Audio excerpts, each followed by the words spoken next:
el hermano mayor Carlos Julio Enciso, que ya murió, y Hernán Enciso también, mi hermana Marlene Enciso y mi hermano Erasmo Enciso. ¿Y qué nos puede contar un poquito de su niñez? Cuando usted habla de deportes, ¿qué tipo de deportes hacía? Ya cuando estuve en la escuela, pues practicaba el fútbol y el baloncesto. Nos llevaban a entrenar allá en la subida de la entrada de San Gerraya y nos llevaron a un campeonato de Vellado intermunicipal y sí, muy bueno, excelente. Y vine de tiempo. Después ya más de edad, ya entonces entré aquí a equipos juveniles. Participé. Uy, claro, era bueno para eso, para el fútbol. ¿Usted qué ocupación tiene? ¿Qué hace usted? Ahorita carnicero, expendedor de carne. Bueno, don Erasmo, cuéntanos usted un poco lo mismo, un poco de la historia de su vida. ¿Quién es usted? Yo soy Erasmo Enciso, nací en el año 51, 15 de septiembre. Pues como dijo mi hermano, papá Faustino Enciso, Mercedes Parra, mi madre y mis hermanos que él ya comentó. Estudié aquí en Fuente de Oro, hice mi primaria, también fui harto deportista. He sido un poco errante. Trabajé mucho tiempo en Bogotá, soy especializado en ventas de accesorios y partes para vehículos. Y luego regresé aquí otra vez al pueblo ya cuando comenzaron a faltar los hermanos mayores y empecé a trabajar en la ganadería, venta de carne y compra de ganado. Don Germán, usted que acá estamos en el Caminito Real, ¿qué nos puede contar del Caminito Real? ¿Cuál es su historia? Sí, esto es una historia bonita porque regularmente estos caminos así tan asentados como se notan es porque fueron comenzados por animales silvestres, ¿entiendes? O sea, por ejemplo, como esta era, había tantos animales en ese tiempo, como la danta, del chigüiro, los venados, que iban haciendo sus dentraderos y salieron hacia las sabanas y hacia el monte cuando tenían su tiempo de estar en cierta parte, ¿no?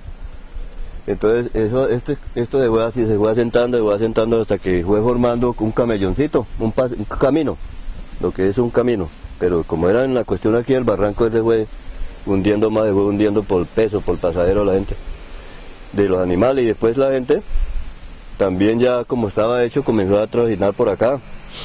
Y se fue formando mejor y quedó más profundo. Y de nosotros acá, pues, como la casa de nosotros queda aquí tan cerquita, entonces nosotros, el pasadero, a llevar el agua aquí del barranco para las comidas, para hacer la comida y para venir a bañarse ahí. Nosotros nos tocaba, por ejemplo, por la mañana antes de irnos para la escuela, venir y hacer uno el aseo y llevar su porción de agua, su olla de agua y a mediodía cuando bajaba uno al almuerzo, entonces otra vez tenía uno que volver y llevar agua para la casa. ¿Del Real Santander qué nos puede contar? El equipito sí, eso fue en 1970. Estaba yo, imagínate, ya tengo 55, tendría 15 años. Tendría ya cuando ese tiempo. Entonces lo pusieron así porque pues era aquí de Fuente de Oro, pero entonces era Santander, Puerto Santander era una expresión, ¿no? De aquí ya del municipio. Entonces de allá no traían sino un solo muchacho y el entrenador o aquí el grupo que manejaba eso, le colocaron fue Unión Santander, sí, Real Santander. Y sí, pues es un poco de amigos que tengo ahí, me acuerdo de ellos. Están Efraín García, están los Agüelos, está el Gato Víctor, el Rolo, Mojicón, los Quirogas también, y uno de los Balbuenas, y el entrenador que era un señor de ojos negros, pero yo no me acuerdo el nombre de él en este momento. Don Erasmo, ¿qué nos puede contar usted de tradiciones religiosas como el San Pascual Bailón en San Antonio? Me acuerdo de una en especial, porque la viví yo mismo, con San Pascual Bailón. Yo nací en el año 51, en la época de la violencia. Posiblemente por eso fui una persona muy enferma en mi niñez. Y en el año 59, mis papás, cansados de llevarme a un médico y a otro, resolvieron consultar con una tía de nombre Ana Enciso, que ella sabía de un santo muy milagroso que se llamaba San Pascual, que era oriundo de España. Entonces ella se comprometió en hacer el ofrecimiento, ofrecerme al santo para que me curara de las enfermedades que yo tenía o me llevara. El primer paso ya para llegar a eso era construir un altar con la imagen del santo, y yo de rodillas con mi tía orábamos y hacíamos la petición de que me sanara de las enfermedades que yo tenía. Luego, al cabo de 6 meses ya, si la persona, o sea, en mi caso había sido curado, se hacía una parranda, una fiesta en nombre de San Pascual. Ya preparaban un altar con un mantel blanco y yo bailaba alrededor con la imagen del santo, y bailaba alrededor del altar con una parejita también, niña, y otros niños me acompañaban. Hasta las 2 de la noche era la fiesta del ofrecimiento del santo.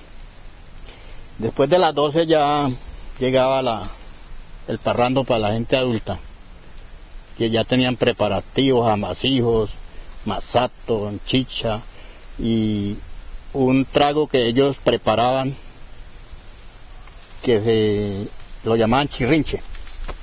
Eso es lo que yo conozco de las creencias religiosas. ¿Y de los amasijos? ¿Qué eran los amasijos? ¿Cómo se elaboraban? Bueno, hacíamos con mi mamá los tamales llaneros, que llevan pollo, cerdo, papa, el arroz naturalmente y demás condimentos. Es muy diferente a la yaca que hacen y muy diferente al tamal tolimense. Hacían el pan de arroz, que consiste en preparar una harina de arroz, molerla en un molino de mano en esa época, y hacer el preparativo, echarle la cuajada, y ellos tenían hornos, y la bandeja donde metían el pan eran unas latas que venían en aceite en esa época. Entonces sacaban la bandejita de ahí, metían el pan para asarlo. Ese es el pan de arroz. El otro son los tungos de arroz, que es una comida muy original de nosotros los llaneros. Es de harina de arroz y cuajada, se envuelven en unas hojas que nosotros llamamos lengua de vaca, y se ponen a cocinar hasta que den su punto. Tenemos el machuque, también criollo legítimo. Se cocina el plátano maduro hasta que dé un punto, se le saca la agüita y se le echa la cuajada en migas y se machuca con un molinillo. Entonces queda el poderoso machuca, con un pedazo de carne asada y un café con leche. Viene el majule, otro preparativo, otro amasijo del plátano. Al machuque también lo hacen de plátano verde y yuca, eso se hace muy sabroso. Y el majule, otro muy bueno, que se prepara con plátano también cocinado, se va revolviendo hasta que vaya secando el agua, y luego se le echa la leche. Si gustan echarle cuajada, le echan una rebanadita, un raspado, muy delicioso. Las arepas de arroz. Las arepas de arroz deja uno el arroz en agüita, y al otro día lo pone a escurrir y lo muele en el molino de mano. Saca la harina y la combina con agüita caliente y fría. Y le echa la cuajadita y pone el sartén, la pailita, y ahí asa sus arepas. Una comida extraordinaria, muy buena. También hacía ahí la arepa de yuca con cuajada. Son comidas tradicionales de nosotros los llaneros, criollas. ¿Qué nos pueden contar los dos de su padre, de don Faustino? Bueno, yo, ante todo, era mi papá, un hombre muy trabajador, muy honesto y honrado.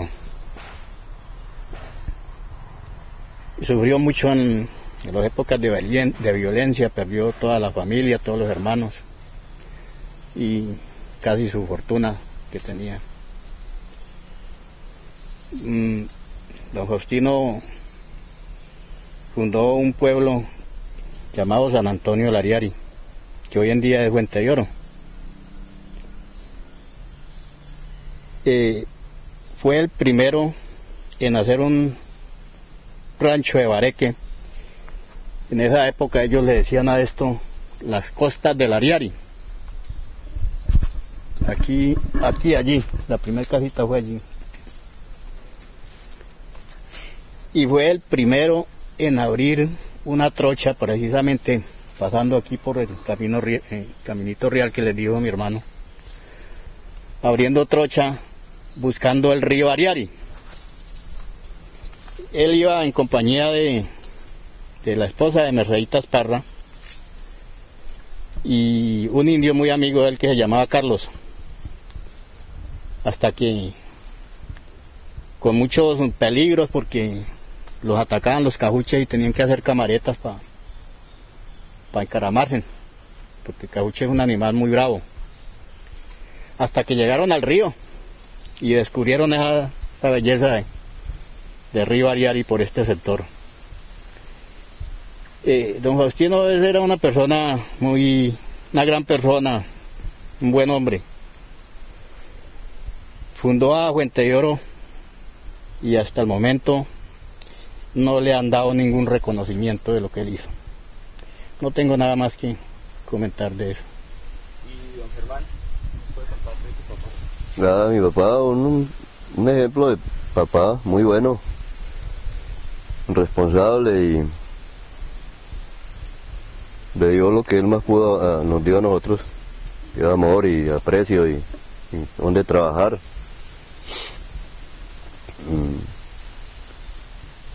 Y sufrió mucho. Él tuvo una historia muy hasta dura, amarga, porque él vivió una época difícil de familia martinera, pero cuestiones de la vida casi vivió una parte, digamos, regalada en su niñez por motivos familiares, y surgió a pesar de eso muchos inconvenientes, pero que fue creciendo. Entonces ya después de un tiempo los hermanos fueron y lo sacaron de por donde lo tenían como esclavo, digamos, y lo sacaron otra vez y lo llevaron para otros familiares, unos tales Encisos de San Martín de Rubín y Facundo Enciso, dueños para unos gatos grandes, la novilla y otros gatos que tenían ellos allá. Ya comenzó el hombre a trabajar y comenzó a hacerse sus elementos llaneros para trabajar, como es el caballo y todos los aperos, sus hamacas, sus ruanas y todas las cuestiones. Con el tiempo ya pudo venir donde la mamá, donde la abuelita de nosotros. Ya estaban ubicados acá en lo que era San Antonio. Parte de ellos que tenían lo que era ahí de Guadalito, tenían un hato que llamaban Naranjal. Y hacia el lado allá ir acá tenían otro que se llamaba el Cooper, que allá era donde decía mi hermano que ellos tenían allá el horno, y en tiempos como Semana Santa, entonces se veían de aquí, de la costa del Ariari hacia allá, a hacer los amasijos. Tiene para los tiempos que eso sí se guardaban la Semana Santa con mucha delicadeza, y entonces hacían todos los preparativos. Y allá la abuelita, eso de acá, nosotros nos hacía una figurita en cada, un pancillo de esos, hacía un pescadito, una mariposa acá, la abuelita, nos hacía una figurita con un animalito de esos. Después de eso, ya imagínense ellos, el ganado de ellos pastaba por todas estas sabanas, que eso casi todo esto era de ellos. A pesar de que tenían eso allá y pastaban por todo esto los ganados, 98 cabezas de ganado. Se llegó la violencia, la muerte del doctor Jorge Eliezer Gaitán. Y la cuestión era que los liberales se llamaban porque el que hubiera liberal lo pelaban. Y ellos se ubicaban allá en San Martín, los hermanos de mi papá, y ellos los mataron a todos los hermanos de él. El único que quedó fue él. Y pastoreando el ganado, cuidándolo en una época de esas, en un caballo con mi hermano mayor que lo llevaba en ancas, lo apresaron. Y lo llevaron a San Martín, de ahí lo echaron para Bellao, tuvo como unos 6 meses preso. Y el hermano de nosotros menor, un niño, ahí en la cárcel con él también. No lo pelaron, fue de milagro. De eso, hay muchas cosas bonitas que hay de él para contar.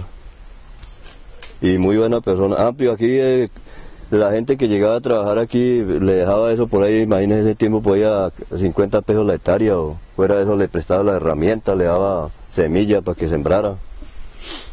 Pero ahí fue muy apreciado acá. Ahorita no, porque ya han cambiado mucho, toda la gente ya.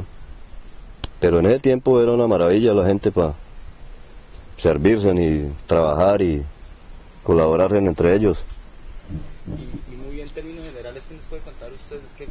¿Cómo ve usted, cómo entiende a Fuente de Oro o a San Antonio? ¿Qué es lo primero que se le viene a usted a la cabeza cuando oye una de esas dos palabras, Fuente de Oro o San Antonio?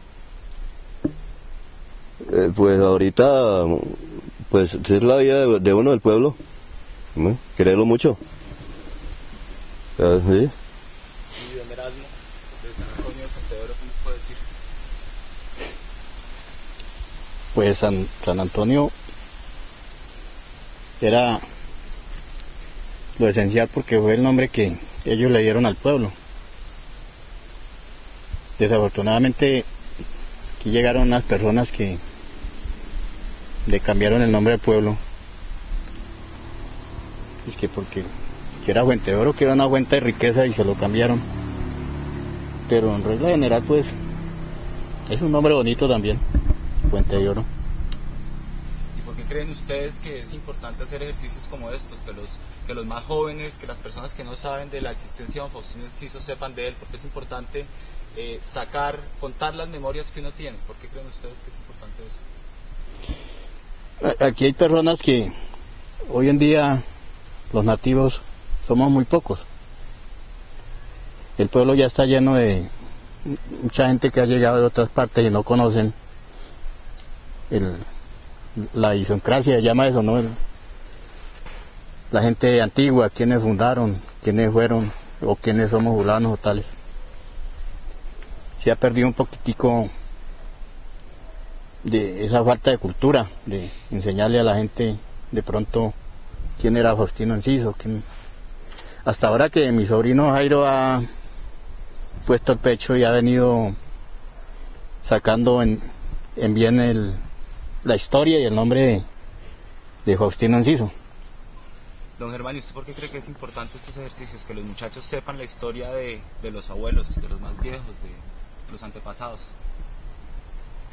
Importante, sí, porque por ejemplo es que hay personas que desconocen.